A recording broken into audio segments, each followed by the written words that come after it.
Imagine un instant toutes ces émotions que tu as accumulées en silence.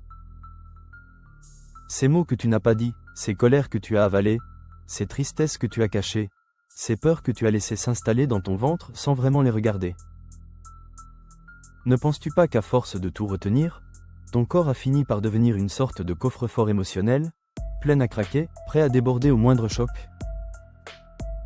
Tu as sûrement remarqué qu'il suffit parfois d'un détail, d'une phrase ou d'un geste pour que tout remonte, comme si quelque chose à l'intérieur de toi disait « je n'en peux plus ».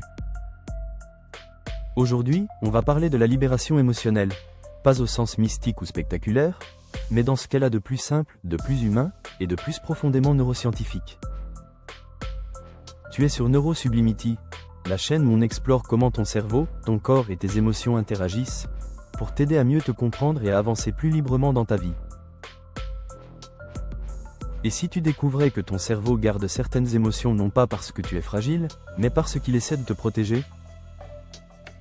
Et si tu comprenais que te libérer ne veut pas dire effacer, mais transformer ce qui est coincé, ce qui bloque, ce qui pèse depuis longtemps? Et aujourd'hui, j'aimerais que tu prennes ce moment rien que pour toi. Tu sais, on pense souvent qu'on tourne la page, mais en réalité, tant que le corps n'a pas compris que le danger est passé, il garde la mémoire de ce qu'il a vécu. Les neurosciences appellent ça la mémoire implicite, celle qui enregistre les sensations même quand ton esprit veut oublier. C'est pour ça que parfois tu n'arrives pas à expliquer pourquoi une situation te serre le ventre, pourquoi ton souffle change, pourquoi tu as envie de fuir ou de t'éteindre. Ce n'est pas de la faiblesse, c'est juste ton système nerveux qui répète un scénario ancien. Est-ce que tu sais que certains chercheurs comparent ces émotions bloquées à des boucles ouvertes? C'est comme si ton cerveau avait essayé de résoudre quelque chose, mais qu'il n'avait jamais pu aller au bout. Alors la boucle reste active, encore et encore, jusqu'à ce que tu lui montres une autre façon de faire. Et je me demande, combien de ces boucles sont encore actives en toi, sans que tu t'en rendes vraiment compte? Quand une émotion reste coincée, ce n'est jamais parce qu'elle est négative. Une émotion n'est pas mauvaise. Ce qui fait souffrir, c'est l'absence de mouvement. C'est quand l'énergie de l'émotion ne peut pas circuler. Tu as peut-être appris à être fort, à encaisser, à ne pas déranger, à te taire pour préserver les autres, à minimiser ce que tu ressens en disant « ça va passer ».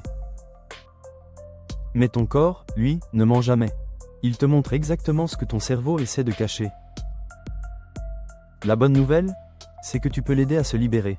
Et ce processus commence par un geste simple, reconnaître ce qui est là. Tu pourrais prendre une seconde maintenant et te demander, qu'est-ce qui pèse le plus en moi aujourd'hui?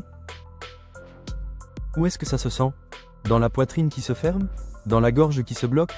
Ou peut-être dans le ventre qui se crispe? Souvent, rien que poser la question ouvre déjà un espace. Et ensuite, tu peux introduire quelque chose de très puissant, la pleine conscience avec le sourire.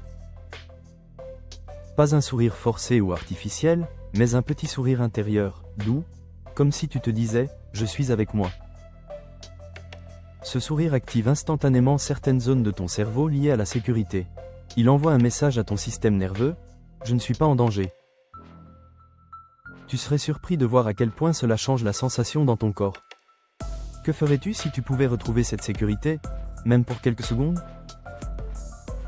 Tu peux aussi utiliser une technique simple, que ton cerveau adore, l'observation sans jugement. Juste remarquer ce que tu ressens, sans essayer de le changer, sans te critiquer, sans te raconter d'histoire. Cette attitude calme le cortex préfrontal, apaise l'amygdale, et ouvre un chemin pour que l'émotion se remette en mouvement. L'émotion n'a jamais voulu te détruire. Elle voulait juste que tu l'écoutes. Et maintenant que tu comprends ça, tu peux aller encore plus loin. Tu peux poser ta main là où tu sens quelque chose et lui demander intérieurement « Qu'est-ce que tu essayes de me dire depuis si longtemps ?» Parfois, la réponse arrive comme une image, un souvenir, une sensation, ou juste un mot. Parfois elle n'arrive pas tout de suite, et c'est normal.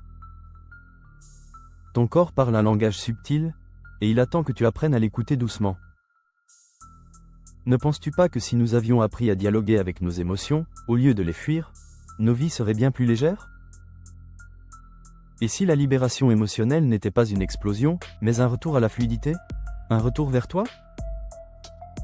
Et peut-être qu'en m'écoutant, une petite partie de toi comprend déjà que tu n'es pas obligé de rester coincé dans ce que tu as vécu. Tu peux avancer avec ce qui t'a construit, mais sans le poids. Tu peux respirer différemment, penser différemment, ressentir différemment. Tu peux même te surprendre à sourire à des endroits où tu te sentais bloqué depuis des années. Alors si tu veux continuer à comprendre comment ton cerveau te protège, comment ton corps te parle, et comment tu peux te libérer de ce qui te retient, prends un moment pour t'abonner. Je prépare d'autres vidéos qui t'aideront à transformer tes émotions en force, et j'aimerais vraiment que tu en fasses partie.